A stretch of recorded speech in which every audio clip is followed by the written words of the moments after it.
Welcome to big bang. This is Satish. చాలా రోజుల తర్వాత రెండు తెలుగు రాష్ట్రాలకు భలే chance దక్కిందా?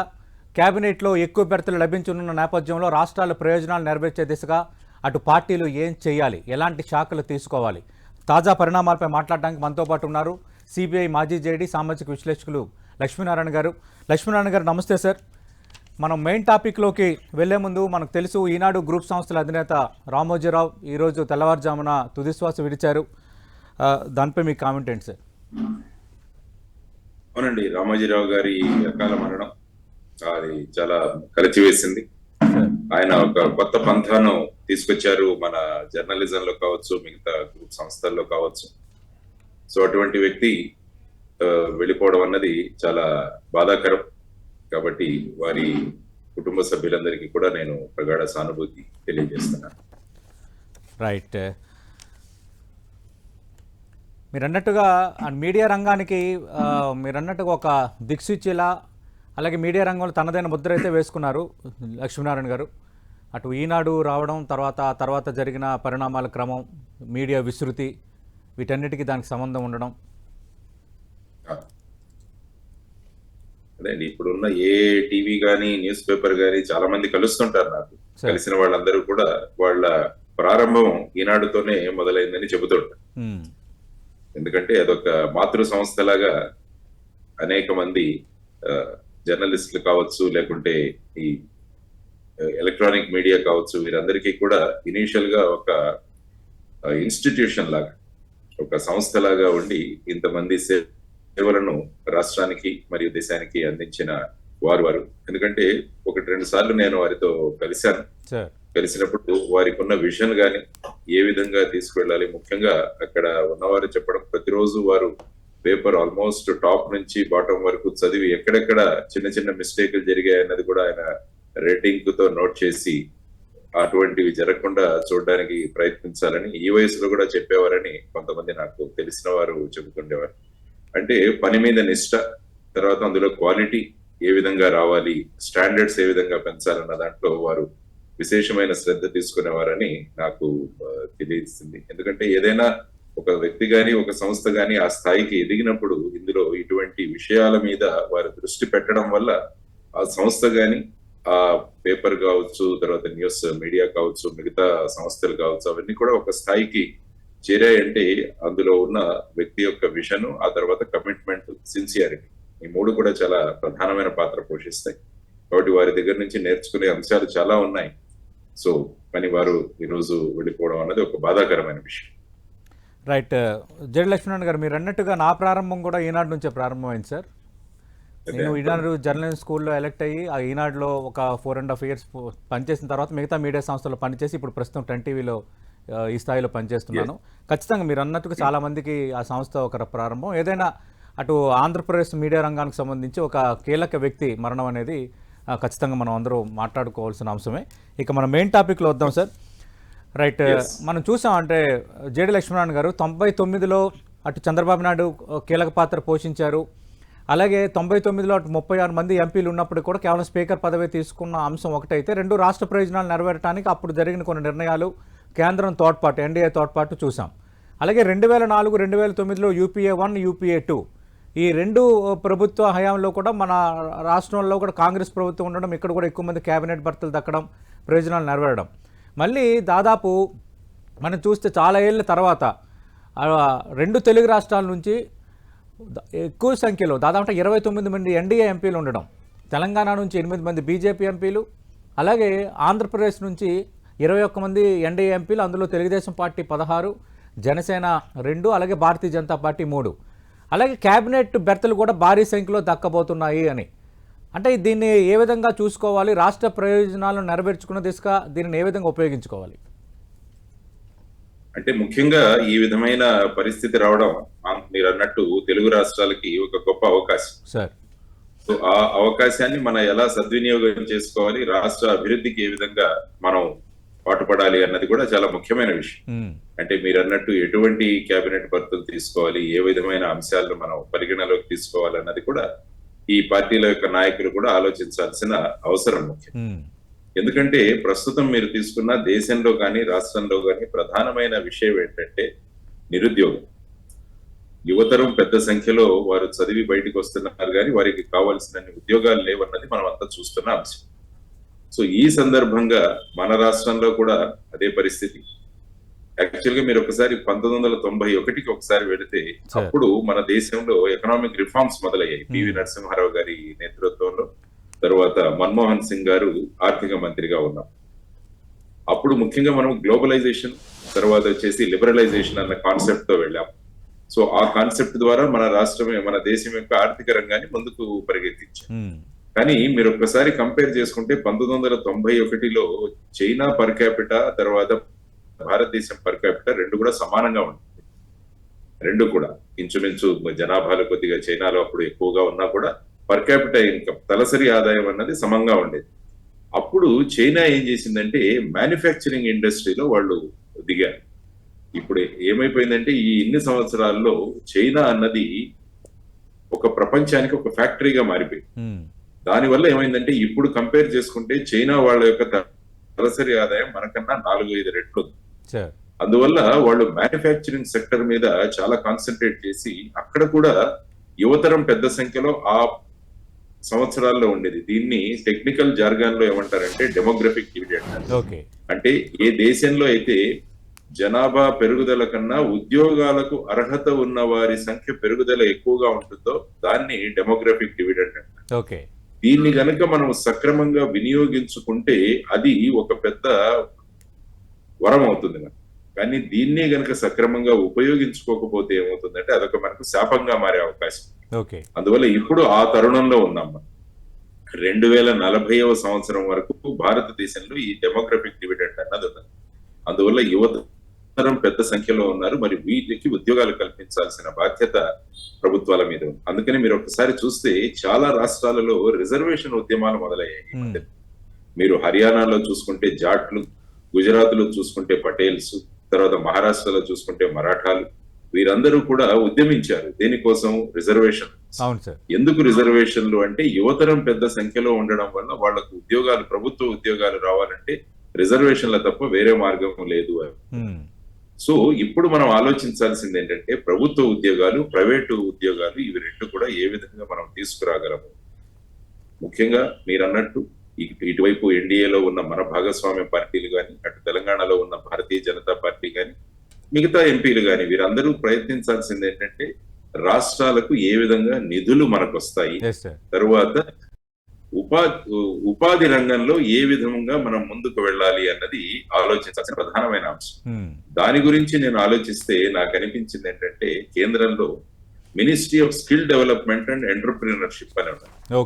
Ministry of skill development and entrepreneurship అంటే దీనిలో యువతరానికి స్కిల్స్ నేర్పించడము, తర్వాత వాళ్ళను ఉద్యోగస్తులు కాదు ఉద్యోగ జనకులుగా తయారు చేయడం, ఎంటర్ప్రీనర్స్ గా తయారు చేయడం, ఇదొక మంత్రిత్వ శాఖ.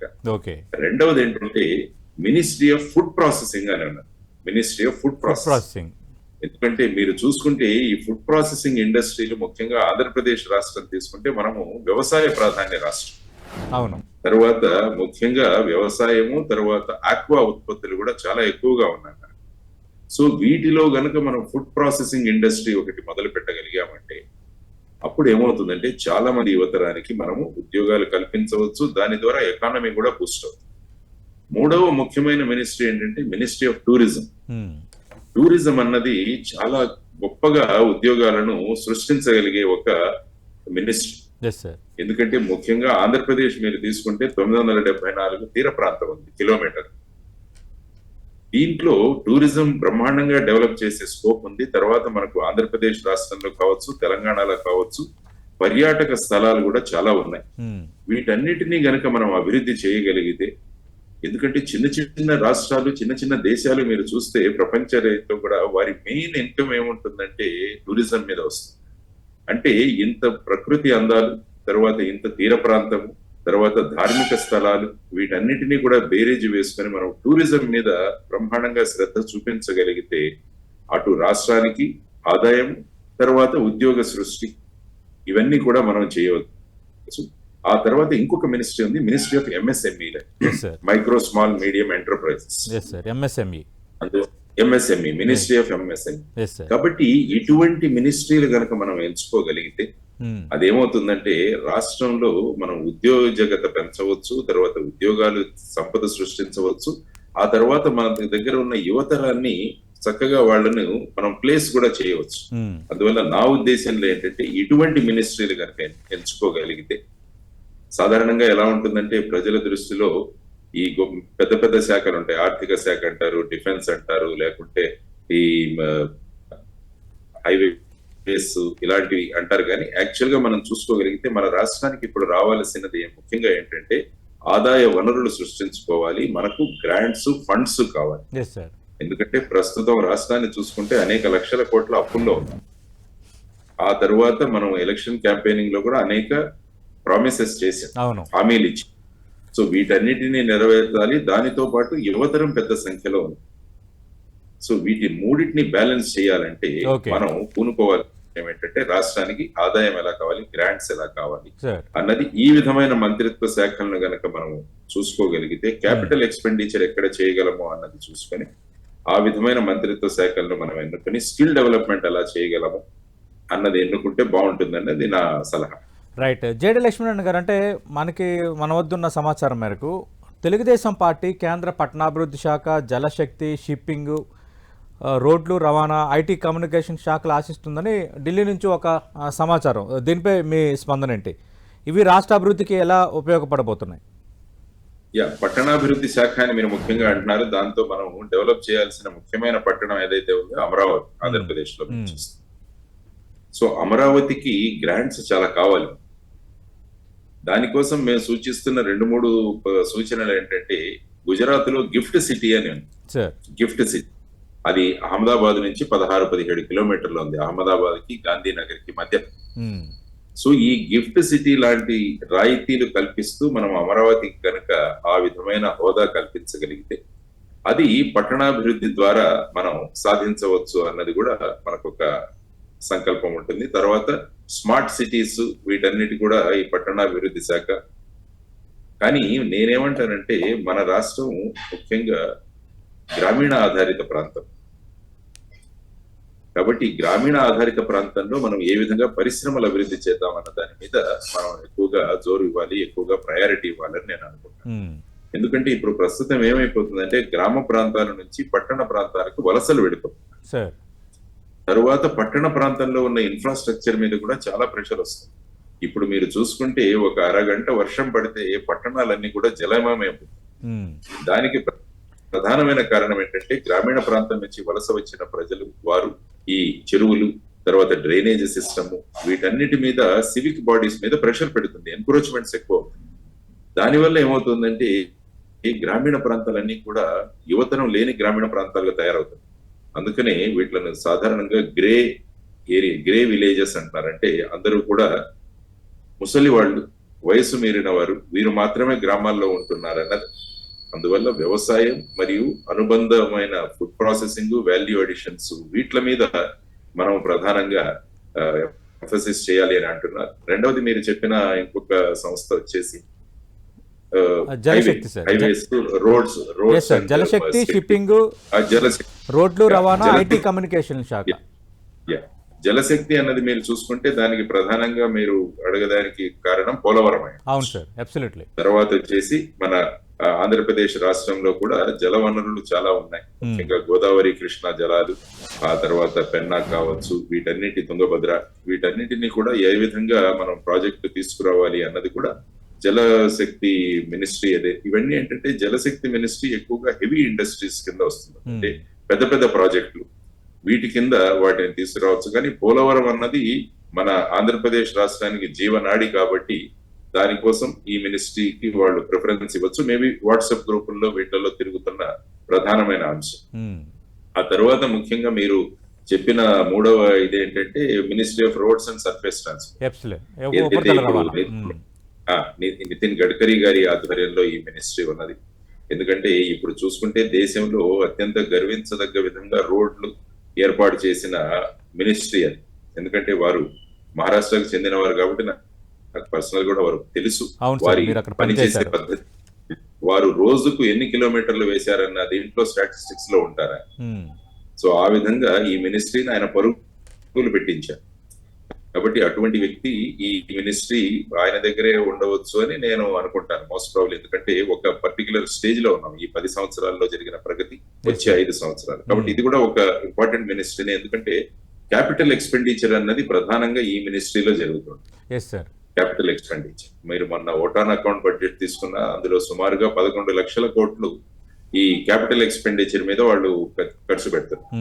అందువల్ల ఈ క్యాపిటల్ ముఖ్యంగా మన రాష్ట్రానికి సంబంధించి మీరు చూసుకుంటే విశాఖ చెన్నై ఇండస్ట్రియల్ కారిడార్ ఇది ఒకటి ఏర్పాటు చేయడం అన్నది ప్రధానమైన అంశం మన దగ్గర. ఆ తర్వాత ఫైనల్ గా మీరు వచ్చిన దానికి పోర్ట్స్ గురించి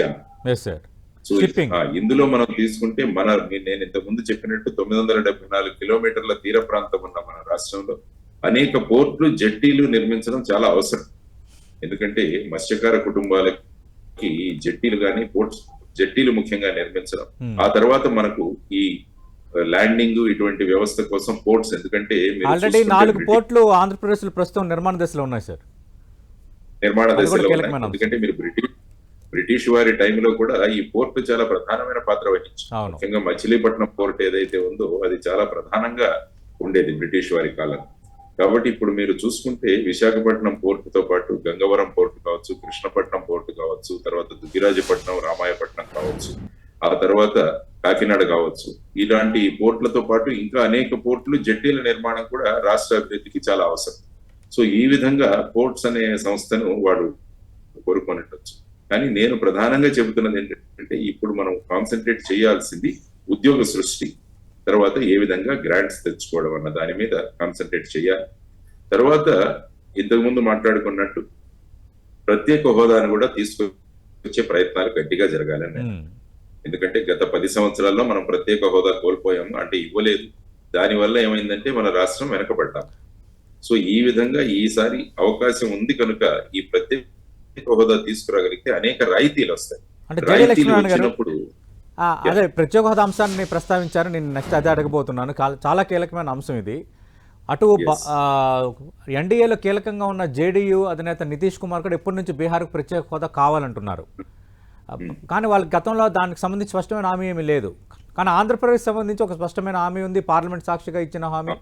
ఇది ఒక అంశం. రెండోది ప్రత్యేక హోదా ముగిసిన అధ్యయనం ఆర్థిక సంఘం సిఫార్సుల మేరకు, నీతి ఆయోగ్ సిఫార్సుల మేరకు అన్న అంశాన్ని పదే భారతీయ జనతా పార్టీ నేతలు ఉదహరిస్తూనే ఉన్నారు. ఇలాంటి నేపథ్యంలో ఏం జరగచ్చు? ప్రత్యేక హోదా ఇలాంటి పరిస్థితుల్లో వచ్చే అవకాశం ఉంటుందా? లేదంటే ప్రత్యేక హోదాకు సమానంగా వేరే ఫైనాన్షియల్ ప్యాకేజ్ కానీ ఇంకేమైనా ఎక్స్పెక్ట్ చేయడం బెటర్ అంటారా? ఒకటి వచ్చేసి ఏంటంటే ప్రత్యేక హోదా వల్ల ఏమవుతుందంటే ఒక 10 సంవత్సరాలకు ప్రత్యేక హోదా ఇస్తే అనేక రాయితీలు వస్తాయి. అంటే కార్పొరేట్ ట్యాక్స్ తగ్గుతుంది, తర్వాత వచ్చేసి జిఎస్టీ తగ్గుతుంది, తర్వాత ఇంపోర్ట్ డ్యూటీలు తగ్గుతాయి, ఆ తర్వాత వచ్చి ఇన్కమ్ ట్యాక్స్ లో కొన్ని వేరియేషన్స్ ఉంటాయి. ఆ తర్వాత ఇవన్నీ కూడా పరిశ్రమలు ఇక్కడికి రావడానికి ఒక మార్గదర్శకంగా తయారవుతాయి. ప్యాకేజ్ ఏంటంటే ఒకసారి ఇచ్చేస్తారు. ఆ ప్యాకేజ్ మనం ఏ విధంగా వినియోగించుకుంటున్నాం అనేది ఎప్పుడు కూడా పరిశ్రమలు కానీ పెట్టుబడిదారులు కానీ ఎలా ఆలోచిస్తారంటే మాకు ఈ రాష్ట్రంలో పెట్టుబడి పెడితే దానివల్ల మాకు ఏ విధంగా అడ్వాంటేజ్ ఉంటుందని ఆలోచిస్తాం. అదే హిమాచల్ ప్రదేశ్ మీరు తీసుకుంటే బద్ది అనే ప్రాంతం ఏ విధంగా అభివృద్ధి చెందిందో చూడండి. ఫార్మా కంపెనీలు, ఫార్మా ఇండస్ట్రీస్ అన్ని అక్కడికి వెళ్ళాయి. దానికి కారణం ఏంటంటే హిమాచల్ ప్రదేశ్ లో ఉన్న ప్రత్యేక హోదా.